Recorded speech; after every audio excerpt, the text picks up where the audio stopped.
Alright, so we'll come back. Now that we have a resource group, a bag, where we can deploy our resources, we want to do the next thing, which is to do what? Which is to deploy remember, we are deploying Azure AI search service. Cool. So on the cookbook, right? What is the cookbook? The cookbook is this document, this OneNote document I've been sharing with you, so that you already have the steps with you, right? And the explanations of what is going to happen. Okay. So what we need to do here is we need to create the storage account, the library, right? So we say the problem is we have too many documents. We need to use the documents. We need to create a solution to search through the documents, right? Just like a ChatGPT solution. So the first thing that we talked about was the storage account. What is the storage account? The storage account is what's going to hold the data, right? So maybe on your computer you do have the File Explorer, right, where you have your documents, right? This thing. So in the cloud, the stuff that stores data, depending on the type of data, is called a storage account. I keep on repeating it because it's powerful if I do so, right? So if you go back to the OneNote, you can see that there are steps that are there, step by step, click by click, right? With pictures down there that will help you to create the storage account, right? So let's go ahead and do that. So again, I'm in here, Azure Portal, portal.azure.com, right? That's how you get there. Portal.azure.com. You hit enter, opens up this page, you log in. Okay, Jack, that's my name. So I'm in the portal. So what I'm gonna do is I'm gonna come up here and then I'm gonna do resource group again. Search bar. Anytime you get lost, use the what? The search bar, right? For things. So resource group, and then I can see my resource group that I created. Project Advanced RG AI Service. Cool. Now we want to create the storage account, and the way we want to do it is we want to go to the search bar. Okay, it's amazing how you do stuff in Azure, right?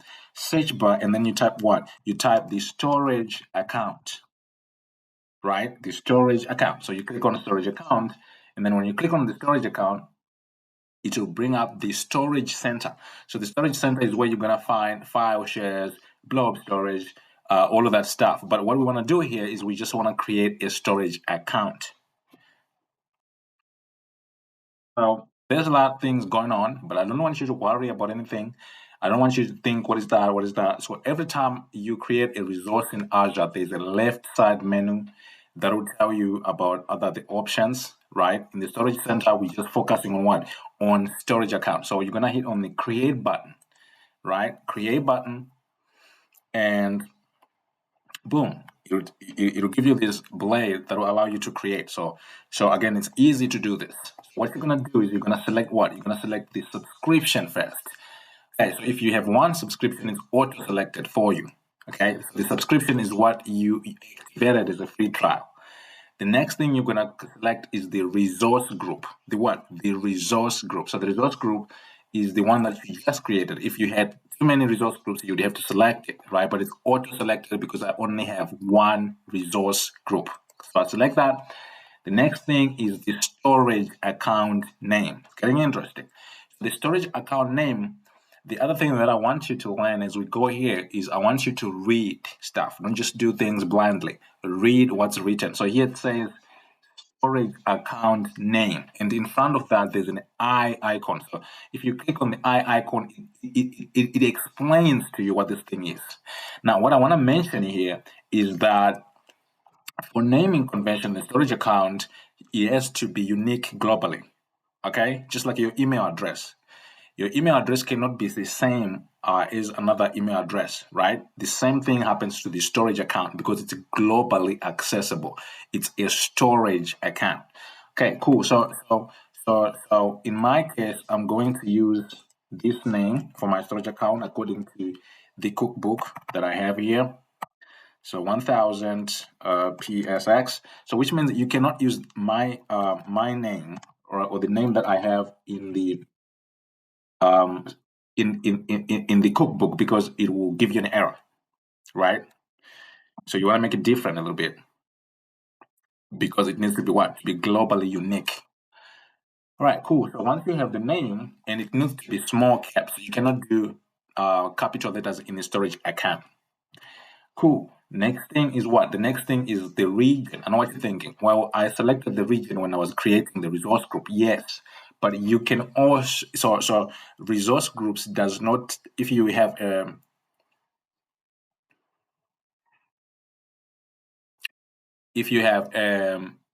region on a resource group, it doesn't mean all the resources you are deploying into that bag needs to be in the same region. You can have different regions, but in our case, we're gonna make sure that the region is always consistent.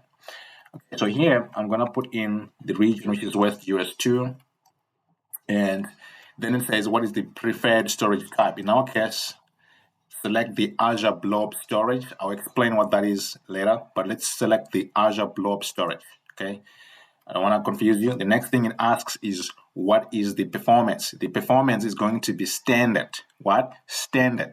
Okay, so in terms of pricing, standard is more recommended for most scenarios that are general purpose, but premium, just like the word says, premium is for other scenarios that requires low latency and fast IO, but it's expensive. And then the redundancy, which we're going to talk about later, but we're going to select low. If you click on the drop down, there's always a drop down. We're going to select the first one that says locally redundant storage. What? Locally redundant storage. Cool. And exactly these steps are what you see in the cookbook, if you need to get explanations as to what the thing is. Right, so down here, once you fill out everything, you can go back and up. Or down here, there's a next button. So you click on the next button to go to the next thing. And it says advanced. Now in advanced, there's a lot of things going on in advanced, but we're just going to skip. We're going to do what? We're going to skip. We're going to leave everything as default here. We don't want to worry about it for now. Again, like I said, this should be easy. So you click on next, and then the next thing is going to go to is the networking. Okay, the networking. We want this to be publicly accessible. So we're going to leave again a default. Public network access, just leave it at default as enable. All right. So nothing that is happening here. Okay, easy peasy. After you do that, you click on next, and then it'll go to data protection. You go to what? To data protection. Again, we're gonna leave as default. We're not doing nothing, right? After it does that, we're gonna go click again on next. Go to encryption. All right, we ain't doing nothing. So there's a lot of stuff going on. I understand, but we don't need all of those things. And my recommendation is you deploy the thing first. And if you need to customize something, you customize something after the deployment. Cool. After you do that, you click on next, go to tags. And like I said, tags serve the same purpose as the resource group. I know that you can use them for other kinds of things, but in our class, we're just focusing on deploying the AI service that will do what is required for the company. So after you do that, you're going to click on next to go to review and create. It will run a validation. What is a validation? Validation to see if you can actually deploy the resource in this particular tenant, right? If everything is good, it will give you the option to then create. So after you do that, you hit on the create button, and then it will start the deployment.